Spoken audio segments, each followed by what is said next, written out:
All right, I want to take you to this news conference we told you about at the top of the hour regarding the shooting that happened there in Port Richey. There is Sheriff Chris Nocco. Let's go ahead and listen in. All the information we have right now is preliminary. There's still an active investigation going on. Our prayers are for the family right now. They're dealing with this tragedy. It's horrific out there with the victim, for her family and for the people that were in that house at the time. So right now, approximately 12:45 a.m., a call came into the Pasco Sheriff's Office for residents off of Manistee Court in Port Richey.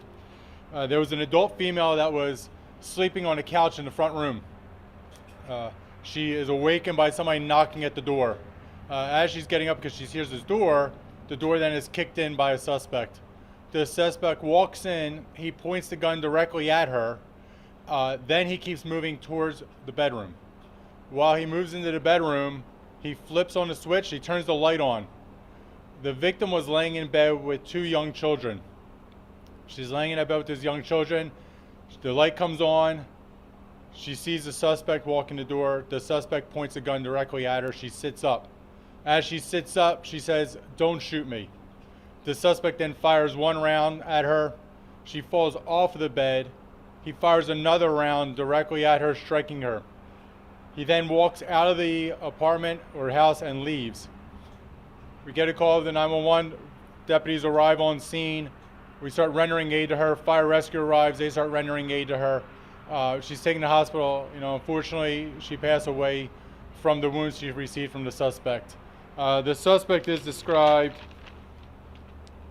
as an adult male, approximately 5'10", heavy built.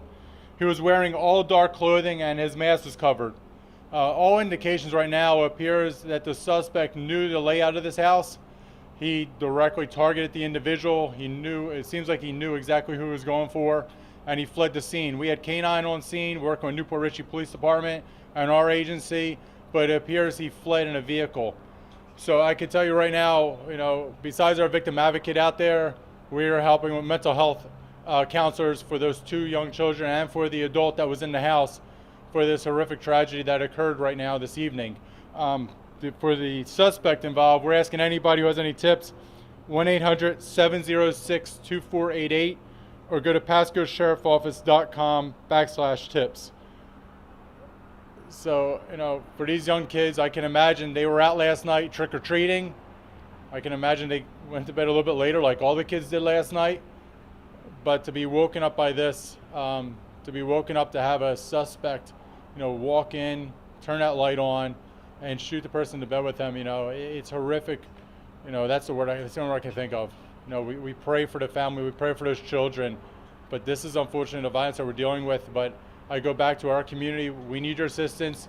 Any information you can provide us, we need it. But for the public to know, it looks like the suspect knew exactly what he was doing, he knew exactly where he was going, I knew exactly who the targeted person was. So with that being said, is there anything I can answer this time or try to answer? Any indication what the relationship is between the victim and the suspect, and then what are the ages of the kids of the victim? Everybody involved in that incident is considered a victim. So as young ages, I can tell you they're under 12 years old. The two kids were under 12 years old. As to the relationship, apparently everybody can probably believe, think, well, was this domestic related? That's part of the investigation. I don't want to, basically say this is exactly what we believe it is, because we're still casting a wide net. We don't know who that suspect is, but we are questioning anybody who may have been in a relationship with her, anybody who had any ties to her, to try to narrow that down, or was it somebody that, was sent in there? So we're trying to figure out, but clearly this individual was targeted. There was an adult person that was in a couch, she was laying there. He pointed the gun at her. We believe once he recognized who that person was, that wasn't the intended person, he went directly to that bedroom looking for who he was looking for in the suspect. For the victim. Do you know if the suspect said anything during this entire incident? No, all we have is right now is that the victim, when she got out of bed, when the light came on, she sits up. As she's sitting up, she sees the suspect. The suspect's pointing the gun at her. She says, "Don't shoot me."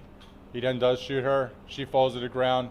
He fires another round, striking her, and then he leaves. There's no indication anybody has any information that he said anything when he went in there. And with him on the loose, is there a threat to, the general public? Are you concerned about that at all? we're always concerned that there's somebody out there, with a gun who killed somebody in our community. That's why we have all our detectives. The detectives are out there working.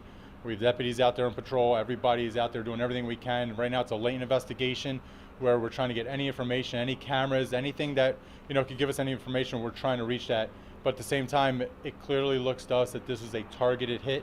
It clearly looks like to us that the victim was known to the suspect, or the suspect knew exactly who he was going for. So for randomly, no, it doesn't look like there's a random crime that occurred. It would look like it was a specific crime, and that's why, we want the information from the public. Any information you can provide us.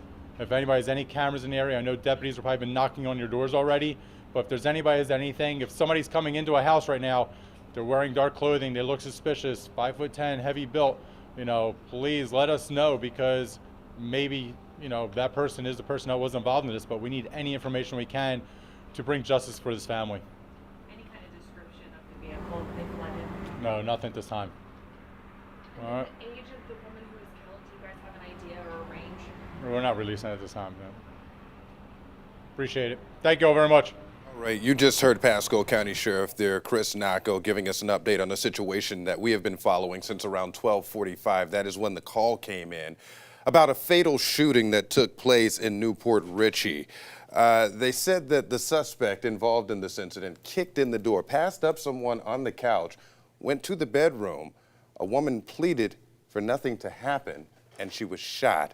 She was lying beside two kids. That woman died at the hospital right now. They are asking for any information that you can provide. Very few details about this suspect released right now, only that he's 5'10", a heavy build, wearing dark clothing and a mask at the time of this shooting. So we will let you know as we learn more information. Again, we have a crew at the scene, and we'll be gathering details for you this morning.